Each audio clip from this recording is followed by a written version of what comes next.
नमस्कार दोस्तों, 15वां कोर्स में आपका स्वागत है। चलिए तो बात करते हैं आज की क्लास के बारे में। इससे पहले हम आज की क्लास शुरू करें, हम पिछली क्लास में हमने क्या पढ़ा था एक बार उसको रिवाइज कर लेते हैं। पिछली क्लास में हमारा जो चल रहा था वो था मानव उत्सर्जन तंत्र। उसके अंतर्गत हमने वृक्क या गुर्दे या किडनी के बारे में कुछ बातें पढ़ी थी, जैसे कि कॉर्टेक्स क्या होता है, पिरामिड कहाँ पर स्थित हुए हैं, आपके मेड्यूला या पेल्विस, महाशिरा, वृक्क के आपके किडनी के आकार के बारे में, ये सब चीज़ें हमने यहाँ पर पढ़ी थी। जो आज की क्लास है वो इससे आगे की हमारी क्लास है, ठीक है। तो आज की जो क्लास है वो है आपकी नेफ्रॉन या वृक्क की फंक्शन यूनिट के बारे में। तो जो किडनी होती है, जिसकी आधारभूत इकाई जो होती है उसको बोलते हैं नेफ्रॉन। ये इसकी फंक्शनल यूनिट होती है, ये इसी के अंदर होती है। इसको उत्सर्जन इकाई भी कहा जाता है। इसकी ये जो खोज करता है वो है आपके विलियम बोमेन के द्वारा नेफ्रॉन की खोज की गई थी। लगभग हमारी किडनी में 1,30,000 नेफ्रॉन पाए जाते हैं। इनका कार्य क्या होता है? इनका कार्य होता है आपका फिल्ट्रेशन या छानना। तो ये इनका काम क्या है? फिल्ट्रेशन या छानना। इस कार्य को ये संपन्न करते हैं। तो आइए आज की क्लास शुरू करते हैं और विस्तार से पढ़ते हैं नेफ्रॉन के बारे में। एक एक चीज़ को हम विस्तार से पढ़ेंगे और कहाँ से किस प्रकार से क्वेश्चन बनते हैं उन सब चीज़ों को हम देखते हुए चलेंगे। तो एक बार इसके स्ट्रक्चर के बारे में समझ लेते हैं। आपके सामने जो ये चित्र दिखाई दे रहा है ये नेफ्रॉन की आंतरिक संरचना है, ठीक है। नेफ्रॉन की संरचना है, इसका कार्य होता है यहाँ पर रक्त को छानना, ठीक है। यहाँ पर ये जो आपको एक ग्रंथि दिखाई दे रही है इसको बोलते हैं बोमेन संपुट या ग्लामेरुलस। ये इसको बोलते हैं, इंग्लिश में बोलते हैं इसको ग्लामेरुलस, या इसको हिंदी में कहा जाता है केशिका गुच्छ। हिंदी में क्या बोलते हैं इसको? केशिका गुच्छ, ठीक है। यहाँ पर ये जो नलिका है इसको बोलते हैं समीपस्थ घुमावदार नलिका या प्रॉक्सिमल कन्वोल्यूटेड ट्यूब। यहाँ पर जो ये है आपकी है डिस्टल कन्वोल्यूटेड ट्यूब या दूरस्थ घुमावदार नलिका, ये आपकी संग्रहित नलिका है। चलिए और तो आइए बात करते हैं नेफ्रॉन की कार्यविधि के बारे में। नेफ्रॉन में होता क्या है कि यहाँ पर अभिवाही धमनी के द्वारा रक्त इस बोमेन संपुट में आता है। बोमेन संपुट का कार्य इसको फिल्ट्रेट करना होता है या निस्पंदन का कार्य बोमेन संपुट के द्वारा किया जाता है। बोमेन संपुट में होता क्या है? एक तो आपकी रक्त कणिकाएं और प्रोटीन प्लाज्मा को छोड़ करके यहाँ पर ग्लूकोज, मिनरल्स, वाटर अधिकतर यहाँ पर छान लिए जाते हैं। बोमेन संपुट या ग्लामेरुलस में होता क्या है कि यहाँ पर प्रोटीन प्लाज्मा और रक्त कणिकाओं को छोड़कर बाकी सब कुछ छान लिया जाता है। इसमें इकट्ठा हो जाता है यहाँ पर बाकी निष्पन्न। इसके बाद रक्त यहाँ से अपवाही धमनिकों के द्वारा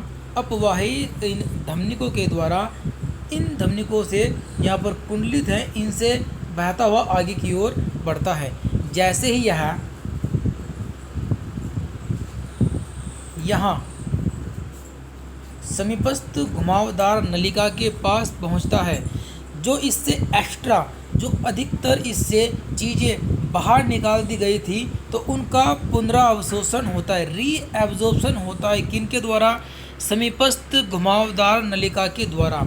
और क्या क्या यहाँ पर जो अधिकांश वाटर, जो आपके न्यूट्रिएंट्स और आपका कार्बोनेट जो वहाँ से बाहर निकाल लिए गए थे, इनको पुनर्अवशोषित कर लिया जाता है समीपस्थ घुमावदार नलिका के द्वारा।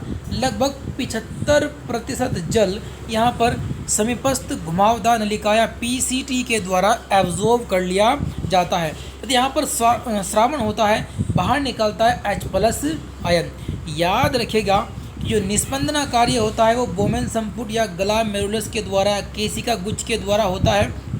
यहाँ से ग्लूकोज, मिनरल्स और जल आपकी सिर्फ प्रोटीन प्लाज्मा और रक्त कणिकाओं को छोड़कर बाकी सब छान लिया जाता है, क्योंकि वो एक्स्ट्रा है, क्योंकि रक्त से अधिकतर चीज़ें बाहर निकाल ली गई है। जैसे ही वो अपवाही धमनिकों के द्वारा पीसीटी के पास पहुंचता है, यहाँ से उसका पुनरावशोषण कर लिया जाता है और श्रावण होता है H+ आयन का। अब बात करते हैं, एक बात यहाँ पर आती है कि यूरिन का जो नेचर होता है वो एसिडिक है या बेस है, वो डिपेंड करता है किस चीज़ पर, तो वो आपका डिपेंड करता है इस H+ आयन के निकलने पर या श्रावण होने पर। तो यूरिन का जो नेचर है वो पीसीटी पर डिपेंड करता है। जितना H+ आयन या जितना कम H+ आयन यहाँ पर साबित होगा उसका प्रभाव पड़ेगा कि मूत्र आपका एसिडिक है और कितना मूत्र एसिडिक होता है। तो यहाँ पर जो आपकी पीसीटी है वो मेंटेन करती है पीएच वैल्यू को। याद रखिएगा कि पुनरावशोषण कार्य कौन करती है? पीसीटी, समीपस्थ घुमावदार नलिका, और पीसीटी ही मूत्र में पीएच वैल्यू को मेंटेन करती है। क्लियर है?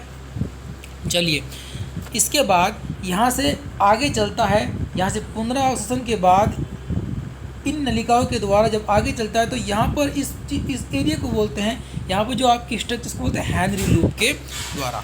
ये क्या है आपका? Henry loop. हेनरी लूप के द्वारा आपका NaCl, एक बार देख लेते हैं, जो आपका नेफ्रॉन है वो दो तरीके से बटा है, नलिकाओं में और आपका ग्लोमेरुलस में या केशिका गुच्छ में या बोमेन संपुट में। जो आपका बोमेन संपुट है या केशिका गुच्छ है, यहाँ पर अल्ट्रा फिल्ट्रेशन कार्य होता है, यहाँ पर केवल रुधिर कणिकाएँ और प्लाज्मा प्रोटीन नहीं छन पाती, उसके अतिरिक्त सभी कुछ चीज़ें यहाँ पर छान दी जाती है। और यहाँ पर आपकी जो पीसीटी है, आपकी जो पीसीटी है वो इन चीज़ों को यहाँ पर पुनरावशोषित कर लेती है। ठीक है, बात करते हैं हेनरी लूप के बारे में। तो हेनरी लूप का कार्य भी क्या होता है? हेनरी लूप के द्वारा भी अवशोषण किया जाता है, और हेनरी लूप के द्वारा मात्र दो चीज़ों का अवशोषण होता है, एक तो जल का और एक NaCl का। मात्र 5% अवशोषण करता है हेनरी लूप। यहाँ पर इस भाग को बोलते हैं हेनरी लूप। तो हेनरी लूप यहाँ पर लवण का और जल का अवशोषण कर लेता है। इसके पश्चात इन नलिकाओं के द्वारा जब ये आपका द्रव या आपकी ये यहाँ पहुँचता है, इसको बोलते हैं DCT या दूरस्थ घुमावदार नलिका। दूरस्थ घुमावदार नलिका के द्वारा 19 से 20% तक अवशोषण कर लिया जाता है, और बाकी बचा हुआ यूरिन आपका संग्रहित नलिका में एकत्रित हो जाता है, जहाँ से वो पेल्विस में चला जाता है और पेल्विस से वो मूत्राशय में एकत्रित हो जाता है। तो ये थी आपका कार्य किसका? नेफ्रॉन का। अब बात कर लेते हैं कुछ मुख्य पॉइंट के बारे में। यदि हम GFR ग्लोमेरुलस फिल्ट्रेशन रेट की बात करें तो ये आपका 125 ml पर मिनट की दर से आपका फिल्ट्रेशन करता है, या कह सकते हैं कि 180 लीटर पर डे। कितना? 180 लीटर पर डे। जो आपका GFR रेट होता है 125 ml पर मिनट या 180 लीटर पर डे का होता है। लेकिन हम सामान्य जो मनुष्य होता है वो एक दिन में 1.5 लीटर ही क्या आपका यूरिन बाहर निकालता है, मूत्र बाहर निकालता है। जबकि आपका जो केशिका गुच्छ होता है या बोमेन संपुट होता है उसके द्वारा एक दिन में कितना फिल्ट्रेशन किया जा रहा है आपका? 180 लीटर पर डे। जो आपका एक्स्ट्रा फिल्ट्रेशन है वापस वो अवशोषित हो जाता है, क्योंकि बोमेन संपुट में आपकी रक्त के द्वारा या रक्त में से जो आपकी काम की चीज़ें होती हैं वो भी बाहर निकाल ली जाती हैं, क्योंकि यहाँ पर 180 लीटर पर डे आपका छानने का कार्य हो रहा है। लेकिन नेफ्रॉन के द्वारा वापस से रीएब्जॉर्प्शन होता है और बाहर निकाल लिए जाते हैं, आपके बाहर निकाल लिए जाते हैं कौन से पदार्थ? जो हमारे शरीर के लिए आवश्यक होते हैं, और अवांछनीय पदार्थ को संग्रहित नलिका में भेज दिया जाता है। ये थी नेफ्रॉन की कार्य विधि। तो याद रखने के जो पॉइंट है यहाँ पर, जो याद रखने के पॉइंट हैं वो ये है कि निस्पंदन कार्य, छानने कार्य किया जाता है किसके द्वारा? बोमेन संपुट या आपका ग्लोमेरुलस या केशिका गुच्छ के द्वारा। किन धमनियों से बोमेन संपुट में रक्त आता है? तो अभिवाही, और किन के द्वारा? अपवाही धमनियों के द्वारा इसको बाहर भेज दिया जाता है। पुनरावशोषण का कार्य कौन करती है? यहाँ पर आपकी पीसीटी करती है, समीपस्थ घुमावदार नलिया करती है। वो कौन कौन सी चीज़ों का पुनरावशोषण कर लेती है? वाटर, न्यूट्रिएंट और अब कार्बोनेट का ये अवशोषण करती है। और आपकी पीएच वैल्यू को मेंटेन कौन रखती है? आपकी पीसीटी। हेनरी लूप यहाँ पर एक संरचना होती है। हेनरी लूप भी यहाँ पर क्या? जल और किसका? NaCl का अवशोषण करती है। और GFR रेट यदि पूछता है तो 125 ml पर मिनट या 180 लीटर पर डे आपका GFR का रेट होता है। ओए कम बोल लो।